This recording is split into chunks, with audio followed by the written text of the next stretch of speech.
Alright, this is going to be a really brief tutorial on the Spaceport clip. I'm not really going to cover what you do at the beginning, but I'll cover the clip and then what you do in the next room.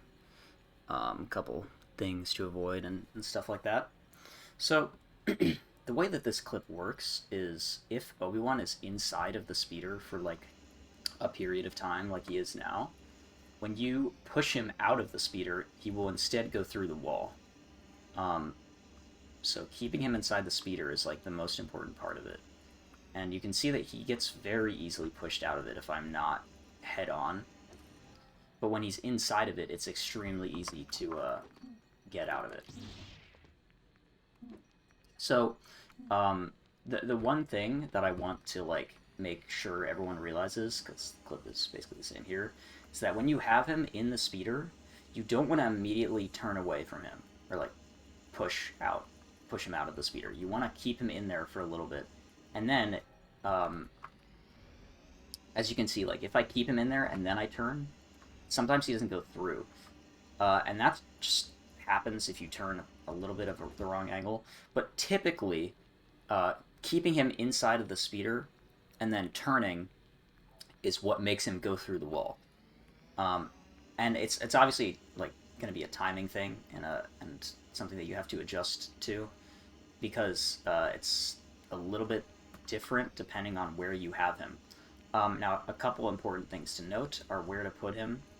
Now, I would say keep him close to the center of the door around here, this area.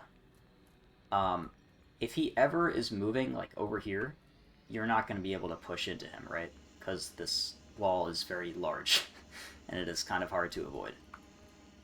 Same with the other corner, you just need to stay in the middle, basically just for that reason exactly. So anywhere around this arrow, I would say, will work just fine. And you want to keep him there, and so that's another important thing. Another important thing is that when you turn the speeder away from him, like I'll try to show, if you do it like that or something, and you go super far away from him with the turn, or you like turning away, and then you have to line up again, like, and it takes a second to line up like that, you're losing time every time that you miss it. Whereas if you only turn a little bit and you can line up like immediately once again, let me see if I can show that. So if you only turn like a little bit and then oh, I missed it, now I can do it again, right? Second try, I lost like nothing, because I'm staying close to Obi-Wan even when I try to push him through for the clip. Now sometimes it's like obviously important. I'm not gonna just not mention this. Sometimes he just goes through while you're just trying to line it up or set it up, and I don't know why. It just happens. This clip is very weird. It's very finicky, very easy to lose time with. But it is consistent if you figure out a good like way to not lose time by missing it. That's the very important thing, I think, because I don't get it first try every time, and you don't have to get it first try every time. You just have to be able to set it up again if you miss it very quickly. So I'll give another example of just what it would look like when I come over to it, because another important thing is that you get off the speeder. So I usually try to put the speeder right here. So the important thing is that you get off the speeder and already be in the right place, otherwise you're going to have a bad time. So if I go over here, now I'm in the right place. Boom. It's that simple. Now, the unfortunate thing about this is that if you miss this clip, it's very easy to lose a ton of time to it. And that only happens if you are making the same mistake over and over again, and I will try to show what that mistake is, but it's probably easier to just explain. So, if you try to either spend too much time with Obi-Wan clipped inside your speeder, or not enough time, you'll either end up having Obi-Wan just get pushed out. So if I try to do this, like this, right, like he's not going through. And then at the end, now he's just out of it, and he's not going through. Now if I try to do it too quickly, he doesn't get any like force on the push. So it's not going to work that way. You need to keep him inside of the speeder for the correct amount of time. And that is something that takes a lot of getting used to. So like right there, that was a good amount of time. It didn't work, but same with that one. It's like, the trick does not work first try every time. But again, even though I got a third try there, I actually didn't end up losing that much time to it. And that again, goes back to staying close to Obi-Wan with the speeder, regardless um, of where you are. It's very important. I cannot stress enough how important it is to stay close to Obi-Wan with the speeder. He will absolutely not be able to like get back into the, I guess not into the speeder, but like in the front of the speeder if you are too far away. You can't do it quickly. Like I have to set it up the whole thing again, and you would be surprised how much like that time loss builds up just from that happening even a few times.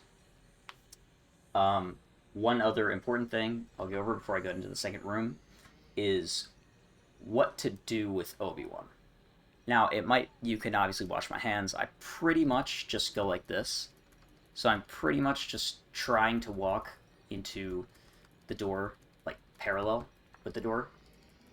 But you can see that sometimes I'll adjust my angle with Obi-Wan to make sure that I'm staying inside the top right of the speeder. Now, that is not something you need to do, but what you do need to do is you need to stay in a corner of the speeder. So if you stay in the middle with Obi-Wan like this, like do you see the speeder is just pushing him out repeatedly? It's like not working. Now, if you stay in a corner, for example, if I'm in the top right there, it's way easier for the speeder to push him through the door.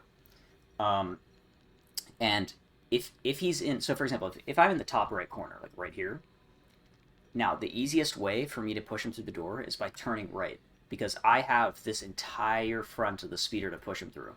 Now, if I'm in the middle, I only have half of it to push him through. So it's kind of a hard concept to like explain super well, but basically being in the corner is important because you can use more of the speeder to get him through the door. I'll try and show that again. Like if I'm in the top right of the top right corner of the speeder, it's a lot easier to get through the door. If you do this in the top left-hand corner of the speeder, you just want to make sure that you're more on the left side of the door. But again, it's not a huge deal. That's up to preference, like just how you want to do it. It's not like a big deal. So if you're on controller player 1, or whichever player you're going to use here, whoever's in the speeder, I just drop out Obi-Wan. And now, when I come like around here, so when you're like right here, this is where it's good to shoot the door. So you just jump out, shoot the door, get back in. This should be fine. You might take a heart or two of damage, or whatever. Now, this is actually perfect because I wanted to talk about this as well. There are civilians here in this little like choke point. You just want to get out of the speeder. So hit a civilian, I'm out. And that is because you are trying to draw the aggro of the troopers, and this will make it way easier to do that without killing yourself. Now, one thing you might have noticed I did there, as I went to the right of the troopers, now, because the crowd control on the troopers can actually lose you or save you a bunch of time, depending on how well you do it. That's probably a bad way to say it, but yeah. You want to stand pretty much in this area, because that will draw the troopers close to you. And, things like this are usually fine, as long as you are slowly making your way towards the gate. Because if you're not, it's really, really slow, even if you are killing all of them relatively quickly. Now, if you get really lucky and you're able to bring the speeder all the way through the choke point, like over like here, you want to at least be getting out right here. Because if you're not, you're not going to be able to kill them fast enough. So, something like that is completely fine. But it's completely fine as well if you get out before this corner. Anywhere in the vicinity of this curve is fine, and if you run into a civilian, trust me, it is always, always, always going to be faster to just get out of the speeder. Because you're not going to be able to get through without losing a ton of time. That's pretty much it. I know that this does not explain perfectly how to do the clip, and trust me, it is something that you have to just do yourself. There is no other way around it. You're not going to be able to figure it out just by hearing how to do it. You have to try it yourself, and it's very, very difficult.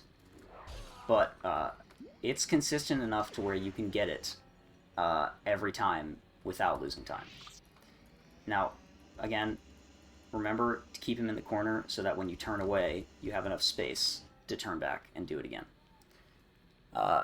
That, and I think the other really, really, really important thing is lining up the speeder when you miss it like quickly. With those two things down, it's a lot easier to make it consistent and like not really lose time with it. Yeah. So again, I know this wasn't a great explanation, but that's as in depth as I can really get with the trick. Because to be honest, it might look like a lot of the same thing happening over and over again, and might have no idea why anything is happening. That's why I'm trying to explain it. It does look weird. It does feel weird, but that's the tutorial. It's an inconsistent trick. I mean, uh, I would say that this is a trick that anyone can go for, but if you're not consistently saving time with it, um, practice it more because that's where you should be at with it before you start implementing it.